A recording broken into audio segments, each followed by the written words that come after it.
An invasion of Taiwan is not going to start with a surprise missile strike. It's going to start with a blockade, and China is openly showing how that's going to happen.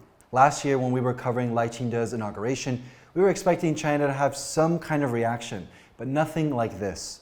Just a few days after the ceremony, Taiwan's military started reporting a concerning amount of Chinese Navy ships around the country. And then the Defense Ministry told us they'd be holding a last-minute briefing. And when we got there, they released this map.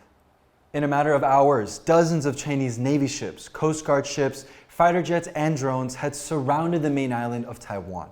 This was a new kind of military exercise by Beijing called Joint Sword, and officials in the United States sounded the alarm. The People's Republic of China has embarked on a dangerous course and are on a dangerous course. Their aggressive maneuver around Taiwan right now are not exercises, as they call them.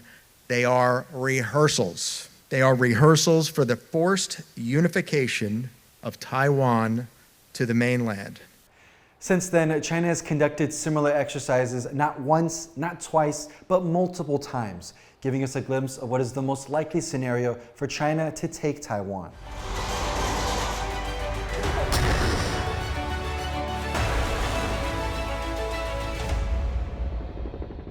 So in this episode, we're going to be looking at how China would conduct a quarantine or a blockade, how long Taiwan could last, and what Taiwan and other allies could do to stop that.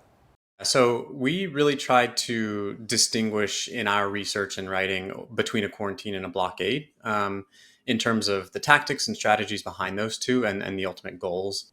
This is Brian Hart, the co-director of the China Power Project at CSIS. He says that a blockade isn't the only tactic Beijing can use to put pressure on Taiwan short of an open conflict. A quarantine of one of Taiwan's ports is also an option. The goal behind a quarantine is to demonstrate Beijing's ability to control the maritime and potentially the airspace around Taiwan. But it's not necessarily designed to choke off Taiwan completely from trade, like perhaps a blockade might be. A quarantine wouldn't technically be a military operation because organizations like China's Coast Guard, the Maritime Security Administration, and some maritime militia ships would be the primary agencies enforcing this, not the PLA Navy. What they could do is, for example, with a quarantine is any maritime shipping companies that want to access Taiwan need to first get approval from authorities in China. If those companies file that paperwork with China and they go through, what Beijing sets up as these proper authorities, they then let those companies in because the goal is to demonstrate that China is the ultimate authority over Taiwan. Now that's a quarantine, which is a bit less escalatory because the military would not be the main enforcer here. But what about a full-scale blockade? A blockade of a nation is an act of war. Now, of course, China won't put it like that. They will say that it's a quarantine and this is not an independent country. We're just enforcing the law like they say with the Philippines. So how would that work? Well, to go back to that first photo we showed you, it could start with China announcing exercises in a few zones near Taiwan's major ports. Only this time, they could be much closer to Taiwan and breach the country's air and maritime borders. But China could then announce that it's conducting a special law enforcement operation as punishment for what it calls Taiwanese separatist actions. That means ships bound for Taiwan would have to go all the way to China, and certain parts of the Taiwan Strait would be blocked off. Any ships that don't comply with Beijing's rules would be intercepted and possibly fired on. I think in that case, what would be likely to see is, if not a bombardment, at least the threat of bombardment. And if not an invasion, at least a credible threat of invasion. Because I think that if there's a blockade that there's no signs of any invasion coming, Taiwan just has to not surrender. They just have to not give up. And they can survive as an fairly independent nation. But that's easier said than done. Now you have to remember that Taiwan is an island nation, home to about 23 million people. And many people consider Taiwan's geography as a natural fortress in a conflict scenario. But that same strength is also its biggest weakness. As an island, Taiwan relies heavily on imports, and a lot of that passes through ports like this one in northern Taiwan. But how long could Taiwan last? Well, specifically, 96% of its energy and 70% of its food is all imported. But what if it's a full-on blockade? So nothing comes in and nothing comes out. Taiwan has enough liquid natural gas for 12 days of ordinary consumption, enough coal for 42 days, and crude oil stockpiles for 146 days. Taiwan's government has also shed light on its food situation, with about 8 months' worth of public grain reserves stockpiled. Taiwan has both public and private reserves, and officials say combined, it's enough for about a year. But experts say that without international intervention, Taiwan would only last a few months at best. The key question for Taiwan then becomes not just a question of military and other defensive capabilities. It really comes down to societal resilience. So much of what goes on from Taiwan's side needs to happen well before any of these operations begin. Taiwan has already started to prepare with plans to set up a task force to take a monthly inventory of the country's food reserves. But what if those stockpiles start to run low? Well, that puts Taiwan in a difficult situation, as it might have to try and break the blockade. It's a really challenging environment for Taiwan to respond, because if Taiwan responds with force, then Taiwan looks like they're the one escalating the situation. And same with if the United States intervenes militarily there too, creates a escalation dynamic that allows Beijing to kind of be in the driver's seat and allows them to kind of shape that narrative in a way that benefits them. The biggest risk with the blockade is that, are you willing to fire on somebody who's trying to run it? Because ultimately, you can't stop ships if they're willing to take a collision, they're willing to take a shouldering, if they're willing to push through and not care about running into somebody.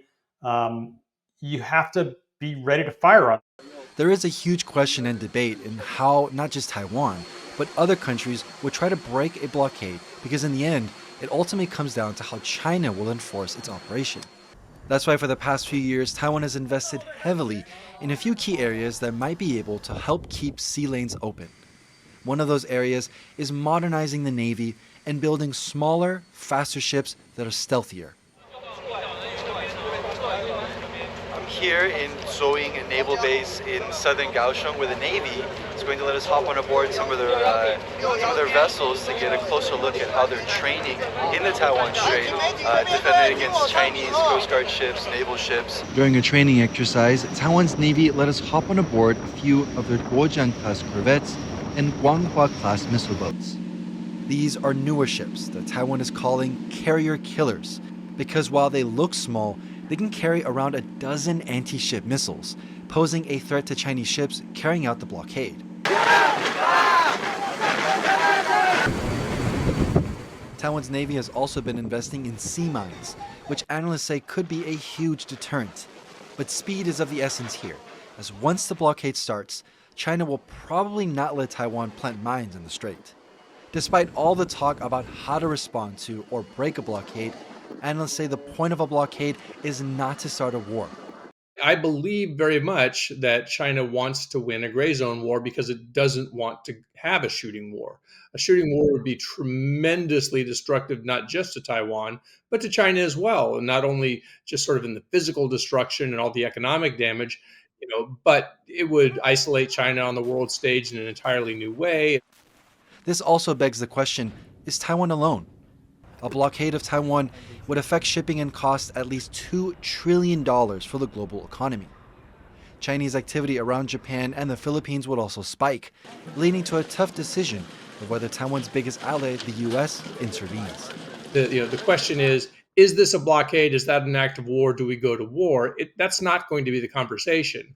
It's what are we going to do about the fact that we can no longer, that Taiwan, with whom we have a public law commitment to support their defense, what are we going to do if they can no longer guarantee their defense due to these new measures that China has put in place that don't really meet the definition of the word blockade and yet are very serious? So do we have flexible response options where we can notch things up, whether it be punitively against China or whether it be in support of Taiwan? Most experts don't think that a blockade or a quarantine alone is enough to get Taiwan to surrender. And if Taiwan continues to be resilient in its methods to fight back against Chinese aggression, but with limited resources and geographical constraints, Beijing might be able to play the long game. And so I truly believe that China, their primary strategy is eventually to get Taiwan to capitulate on, slowly over time. That does not mean that they are not going to try to prepare for war, because I think that China wants to have the option to go to war if in the end it decides that war is necessary. So now we understand how the first big wave of escalation would take place in China's attempt to take Taiwan. But like we just heard from Powell, what if China does decide to invade? With a major battle operation already taking place in the seas around Taiwan, what about the skies? In the next episode, we're going to take a look at the role of Taiwan's Air Force and how they would try to stop China. Make sure to subscribe to be notified of that episode.